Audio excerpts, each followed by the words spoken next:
Hello students, आज हम लोग समसामयिक भारत में भारत की औद्योगिक नीति के बारे में पढ़ेंगे। इससे पहले भी हम इस चैप्टर में 1948 की औद्योगिक नीति, 1956 की, 1977 की और 1980 की भारतीय औद्योगिक नीति के बारे में पढ़ चुके हैं कि किस प्रकार सरकार ने विभिन्न आर्थिक नीतियों की समीक्षा के बाद विभिन्न आर्थिक नीतियों को अपनाया और भारत के आर्थिक विकास पर अपना ध्यान केंद्रित किया। इन्हीं सभी आर्थिक नीतियों में सुधार के क्रम में वर्ष 1991 में भारत की नई औद्योगिक नीति को प्रतिपादित किया, जिसे खुली औद्योगिक नीति भी कहा जाता है। इस नीति के संबंध में 24 जुलाई 1991 को वक्तव्य जारी किया गया और इसी के आधार पर 1991 की नई औद्योगिक नीति आरंभ हुई। यदि हम इस औद्योगिक नीति को देखें बच्चों, तो यह औद्योगिक नीति 1991 की जो औद्योगिक नीति थी, उस 1956 की जो औद्योगिक नीति थी उससे बिल्कुल विपरीत थी। 1948 की और 1956 की औद्योगिक नीतियों में जिन मानदंडों को अपनाया गया, इस व्यवस्था में उनके बिल्कुल विपरीत नियमों को ध्यान में दिया गया। भारत की नई औद्योगिक नीति एलपीजी मॉडल पर आधारित रही। एलपीजी मतलब लिबरलाइजेशन, प्राइवेटाइजेशन एंड ग्लोबलाइजेशन। उदारीकरण, निजीकरण और वैश्वीकरण, ये सिद्धांत नई औद्योगिक नीति की 3 प्रमुख विशेषताएं थे। अब हमें इस बात पर ध्यान देना है कि किन उद्देश्यों को ध्यान में रख के इस नई औद्योगिक नीति को अपनाया गया। नई औद्योगिक नीति में इस बात पर ध्यान दिया गया कि अभी तक सरकारी और निजी क्षेत्र में जितने भी उद्योग संचालित हो रहे हैं, उन उद्योगों की कमियों की समीक्षा करना और उनको सुधारना, उद्योगों में उत्पादन वृद्धि के अवसरों को बढ़ाना, रोजगार के नए नए अवसरों का सृजन, उत्पादन को अंतर्राष्ट्रीय प्रतियोगिताओं में शामिल होने के योग्य बनाना, ताकि भारत को आर्थिक दृष्टि से संपन्न बनाया जा सके और भारत को विकसित राष्ट्रों की श्रेणी में लाया जा सके। इन उद्देश्यों को ध्यान में रखकर वर्ष 1991 में भारत की नई औद्योगिक नीति का प्रतिपादन सरकार के द्वारा किया गया। अब हम देखें कि इसमें क्या विशेषताएं रही, इसकी औद्योगिक नीति में किन किन प्रावधानों को शामिल किया गया। तो हम इसको उदारीकरण, निजीकरण और वैश्वीकरण तीनों विशेषताओं के संदर्भ में देख सकते हैं। उदारीकरण की यदि बात की जाए तो सबसे पहले इस नीति के माध्यम से एमआरटीपी एक्ट या एकाधिकार एवं प्रतिबंधक व्यापार व्यवहार अधिनियम को समाप्त किया गया। यह अधिनियम 1970 में अस्तित्व में आया था और इसका उद्देश्य यह था कि जो कंपनियां हैं उनके एकाधिकारवादी केंद्रीकरण की प्रवृत्ति को रोका जाए, लेकिन बदलते हुए परिवेश में इस अधिनियम को नियंत्रित करने या इसको पूर्णतः समाप्त करने की आवश्यकता महसूस की गई। इसको तार्किक बनाने पर जोर दिया गया और इसके तहत इसमें 2 प्रमुख परिवर्तन किए गए। इस अधिनियम के अंतर्गत बड़े उद्योग व उद्योगपतियों की संपत्ति सीमा के प्रतिबंध को समाप्त कर दिया गया, पहला। दूसरा था नए उद्योगों को लगाने, विस्तार करने और किसी के साथ संयुक्त जो उपक्रम था स्थापित करने के लिए केंद्र सरकार की पूर्व अनुमति की आवश्यकता नहीं रहेगी। इस तरह से इसमें सुधार करते हुए 2 नियम लगाए गए। इसका अगर हम प्रभाव देखते हैं कि इसमें सुधार के बाद क्या हुआ, तो इसके बाद भारत में 1991 के बाद भारत में बहुराष्ट्रीय कंपनियों, मल्टीनेशनल कंपनियों की संख्या में वृद्धि हुई। कई भारतीय कंपनियां ऐसी थीं जिन्होंने अपने आकार में वृद्धि करके विदेश की कई कंपनियों को अपने अंदर अधिग्रहित किया, जिसका उदाहरण हम टाटा कंपनी के रूप में देख सकते हैं, जिन्होंने भारत में अपनी बहुराष्ट्रीय कंपनियों के रूप में अपनी भूमिका स्थापित करके विदेश की कई कंपनियों को अधिग्रहित किया और एक बड़ा औद्योगिक उपक्रम स्थापित किया। दूसरी यदि हम चीज़ देखते हैं उदारीकरण के अंतर्गत, तो इस औद्योगिक नीति के माध्यम से कुछ आधारभूत उद्योगों को, सामरिक उद्योगों को छोड़कर सभी उद्योगों के लिए लाइसेंसिंग प्रणाली को पूर्णतः समाप्त कर दिया गया। ऐसा माना गया कि यदि भारत में सही ढंग से आर्थिक विकास करना है तो लाइसेंसिंग प्रणाली को समाप्त करना होगा ताकि स्वतंत्र रूप से उद्योगों की स्थापना हो सके। इस नीति के वक्तव्य में घोषणा की गई कि औद्योगिक अनुज्ञा पत्र या लाइसेंसिंग प्रणाली को सभी उद्योगों के लिए समाप्त कर दिया जाएगा। कुछ ऐसे उद्योग थे जैसे एल्कोहलिक पेय, तंबाकू, सिगरेट उद्योग, इलेक्ट्रॉनिक, एयरोस्पेस और सुरक्षा उपकरण संबंधी उद्योग, औद्योगिक विस्फोटक, माचिस सहित खतरनाक रसायन संबंधी जितने भी उद्योग थे उनको छोड़कर सभी के लिए लाइसेंसिंग प्रणाली समाप्त कर दी गई।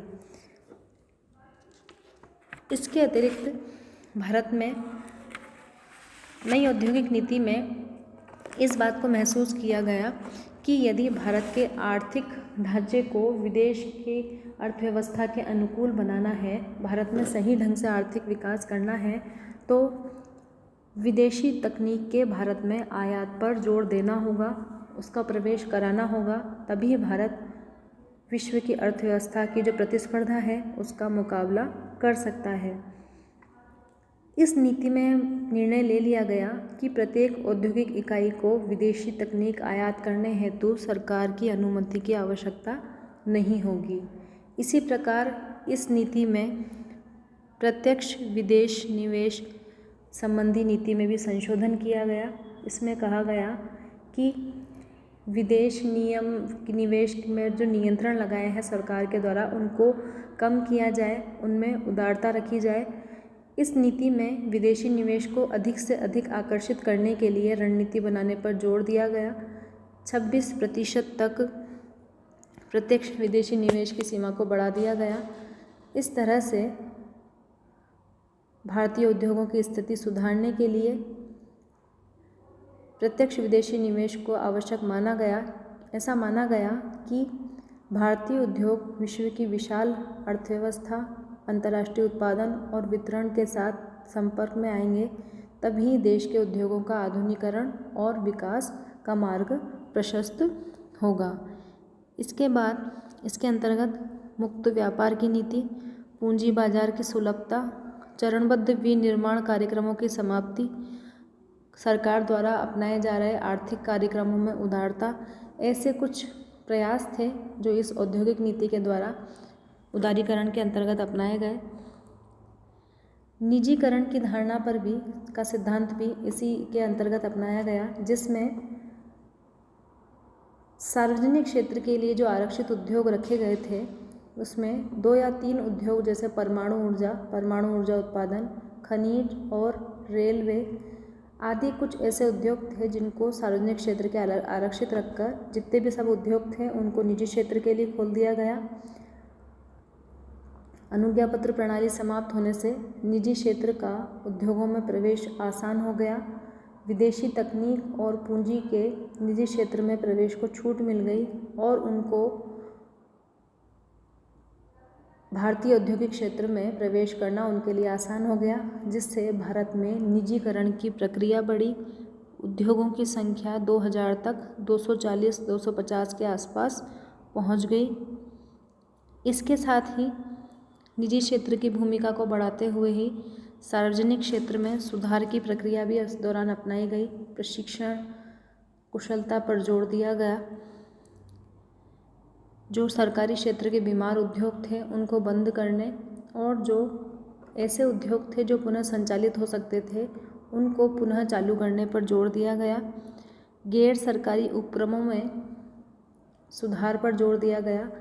इस तरह से निजीकरण की प्रक्रिया को इस औद्योगिक नीति के द्वारा काफ़ी प्रोत्साहन मिला। वैश्वीकरण संबंधी सिद्धांत भी इस औद्योगिक नीति के दौरान अपनाया गया। वैश्वीकरण का अर्थ है कि भारतीय अर्थव्यवस्था को विश्व की अर्थव्यवस्था के अनुकूल बनाने के लिए आवश्यक प्रयास किए जाएं और सरकार ने इसके लिए प्रयास किए, जिसके तहत कई बहुराष्ट्रीय कंपनियां भारत आई। भारतीय कंपनियों ने विदेशी कंपनियों के साथ अधिग्रहण किया। कई विदेशी कंपनियों ने भारत में अपनी शाखाएं स्थापित की, लेकिन इसके सकारात्मक परिणाम के साथ साथ कुछ नकारात्मक परिणाम भी भारतीय अर्थव्यवस्था के सामने आए हैं। कि ये कंपनियां धीरे धीरे भारत में अपना विस्तार करके गौण कंपनियां स्थापित करती हैं, जिनका मालिकाना हक ये अपने पास रखती हैं ताकि इनका प्रभुत्व इन कंपनियों में बना रहे। इन कंपनियों का प्रभुत्व बढ़ने के साथ साथ भारतीय उद्योगों के समक्ष रोजगार और अपने अस्तित्व को बनाए रखना काफ़ी कठिन हो जाता है। इस तरह से हम भारतीय औद्योगिक नीति 91 को देखें तो इसमें कई आवश्यक सुधार किए गए। यदि हम 1948 की में आरंभ की गई औद्योगिक नीति को 1991 के मौलिक रूप से तुलना करें तो देखते हैं कि 1948 की औद्योगिक नीति का मौलिक रूप बिल्कुल ही बदल दिया गया है। मिश्रित अर्थव्यवस्था, सार्वजनिक क्षेत्र का विकास, आर्थिक असमानताओं में कमी, देश के प्रत्येक नागरिक को सम्मानजनक आजीविका और समाजवाद स्थापित करने जैसे जो धारणाएं थी मौलिक, उनको बिल्कुल उलट दिया गया है। यहाँ पर 3 नए सिद्धांतों को अपनाया गया ताकि भारत की अर्थव्यवस्था विश्व की अर्थव्यवस्था के अनुकूल बन सके। लेकिन इन नए तत्वों को शामिल करने में यदि हम देखें नकारात्मक परिणाम के रूप में, तो भारतीय अर्थव्यवस्था में बहुराष्ट्रीय कंपनियों का प्रवेश बढ़ा है। नव उपनिवेशवादी शक्तियों के द्वारा भारत के संसाधनों का दोहन हो रहा है। भारत में विदेशी कंपनियों की पैठ लगातार बढ़ रही है। भारतीय उद्योग धंधे इससे समाप्त हो रहे हैं। विदेशी कंपनियां अपना प्रभुत्व बनाकर कम दर में अपने माल को अधिक से अधिक क्षेत्रों में बेच रही हैं। इसके अलावा भारत के समक्ष बेरोजगारी से समस्याएं भी पैदा हुई हैं। तो भारत सरकार के लिए ज़रूरी है कि इन सभी स्थितियों की समीक्षा करे और उसके बाद इस तरह की आर्थिक नीति बनाई जाए जिसमें भारतीय उद्योगों को संरक्षण मिल सके, सार्वजनिक क्षेत्र का विस्तार हो ताकि निजी क्षेत्र की केंद्रीकरण की प्रवृत्ति वापस से औद्योगिक क्षेत्र में हावी न हो। इस तरह के प्रयासों के बाद विभिन्न पंचवर्षीय योजनाओं के बाद सरकार ने भारत में औद्योगिक प्रगति के उपाय किए हैं, पर यह ज़रूरी है कि समय समय पर इन योजनाओं की समीक्षा की जाए और आवश्यक सुधार किए जाएं। धन्यवाद।